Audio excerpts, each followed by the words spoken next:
বন্ধুরা, আজকে একটা খুব স্পেশাল দিন আমাদের কাছে।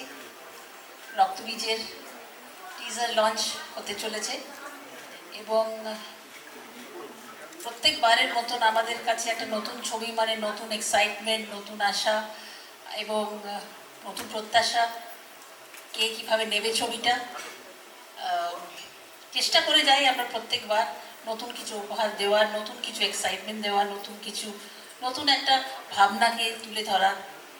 আর প্রত্যেকবারই আপনারা আমাদের পাশে থেকেছেন, আমাদের অফুরন্ত ভালোবাসা দিয়েছেন এবং প্রত্যেকবার আমরা সেই দিকেই মুখিয়ে থাকি যে আপনারা আমাদের এগিয়ে নিয়ে যাবেন এবং সাহায্য করবেন আমাদের ছবিটাকে সাকসেসফুল করার।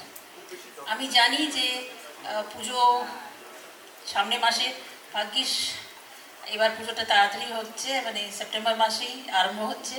আমরা 26শে সেপ্টেম্বরে ছবিটা রিলিজ করব।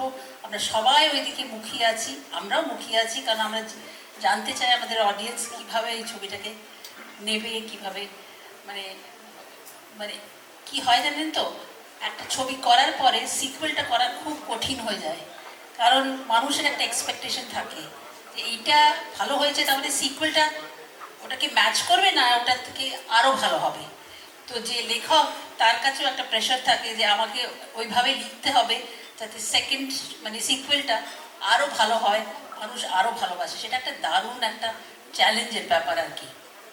তো তার জন্য আমি কৃতজ্ঞতা এবং কংগ্রাচুলেশন জানাবো আমার রাইটারকে, জিনিয়া সেন, যে সেকেন্ড সিকুয়েলটা লিখেছেন, প্রথমটাও লিখেছিল এবং আমি জানি যে কতটা কঠিন ছিল লেখাটা, কিন্তু এত ভালো দাঁড়িয়েছে। আমি আমার নিজের ছবি বলে বলছি না, যতবার দেখি মুগ্ধ হয়ে যায় এবং ভাবি যে না, আমরা দর্শককে যেটা প্রমিস করে থাকি প্রত্যেকবার, এইবারও আমরা সেই প্রমিসটা ফুলফিল করতে যাচ্ছি। কারণ আমি জানি আপনাদের সকলের ভালো লাগবে রক্তবীজ 2। অপেক্ষা করুন, আসছে খুব তাড়াতাড়ি, সেপ্টেম্বর 26, রক্তবীজ 2। নমস্কার।